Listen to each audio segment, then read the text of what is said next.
off to see the wizard. Not really, but I am going to the post office.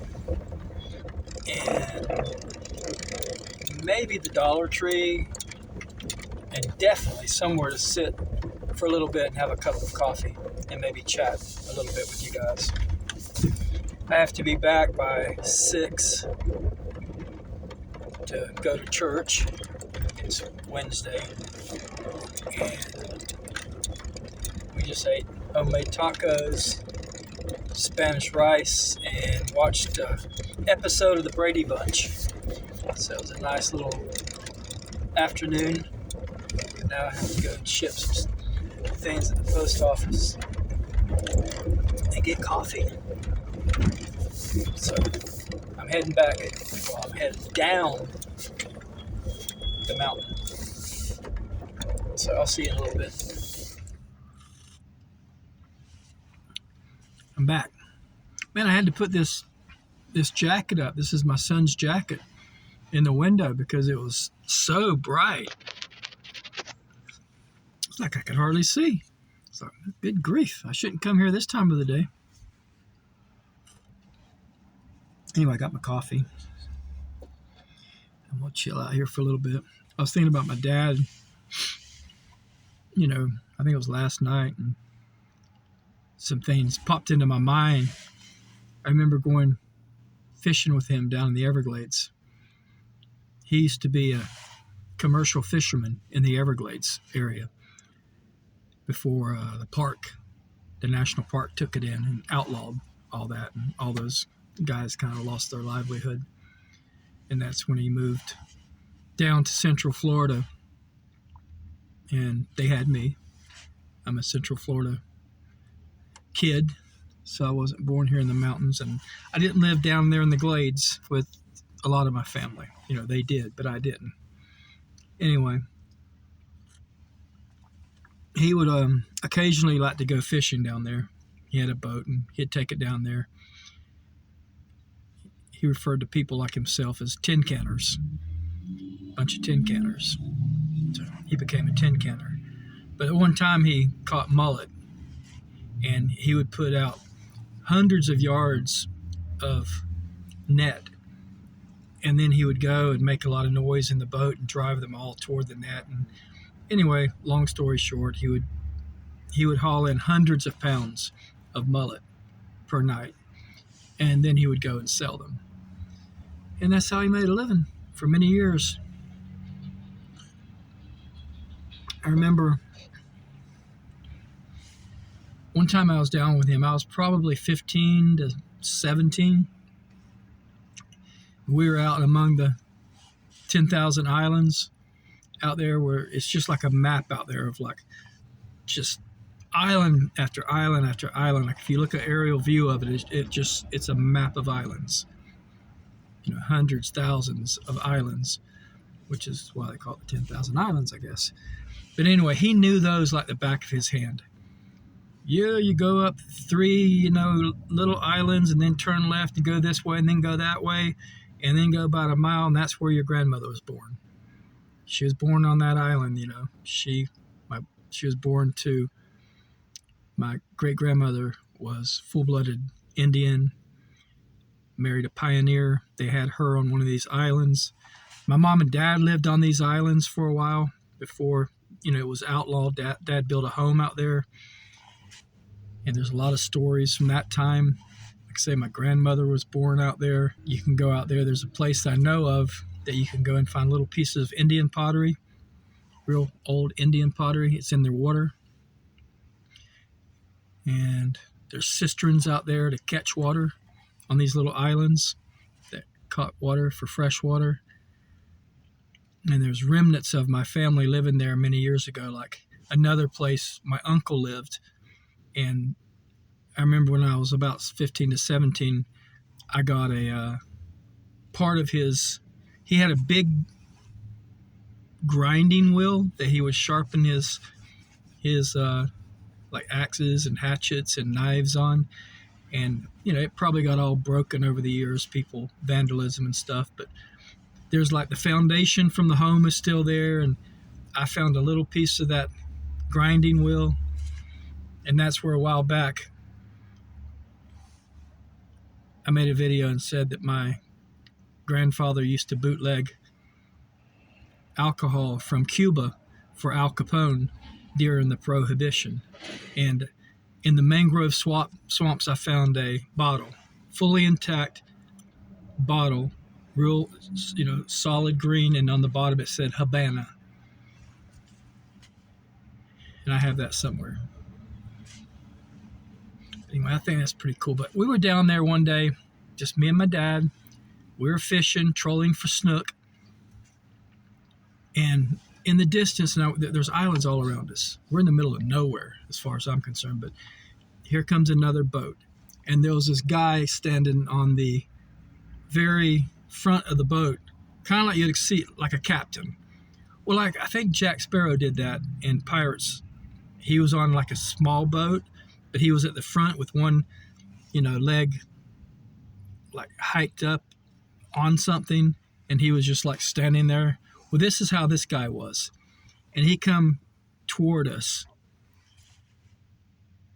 And Dad said something to him in recognition, like he knew this guy. And I was like, what are the odds?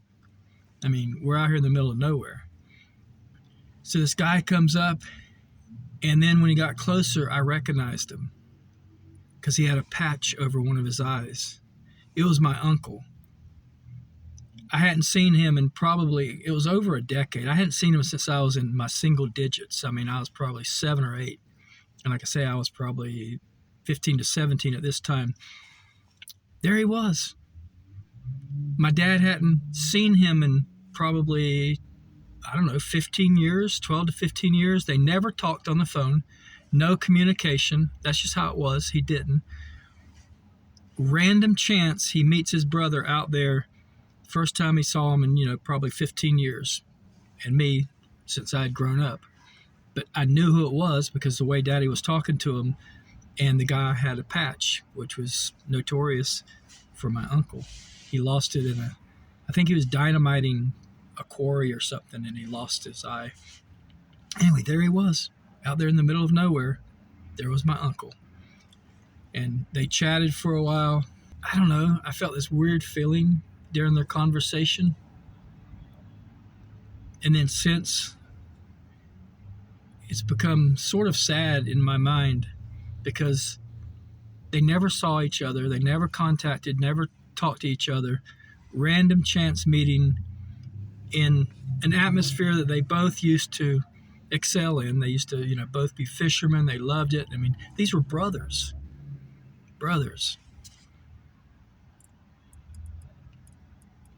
And then they just went their own separate ways. Not, I'm going to call you sometime. You should come see me. I mean, that's just not how they were. I never saw my uncle again. I was actually in Flint, Michigan on a baseball scholarship when my grandmother died on my dad's side. And I think Daddy saw his brother at the funeral, my grandmother's funeral. But they didn't even tell me about it until I got home like a year later from college. Oh, by the way, your grandmother died. I thought, okay. Whoa, I didn't realize that. Didn't know it. They said, well, we didn't want to upset you because you were off, basically alone in college and trying to play sports and keep your grades up, and we didn't want to burden you with that.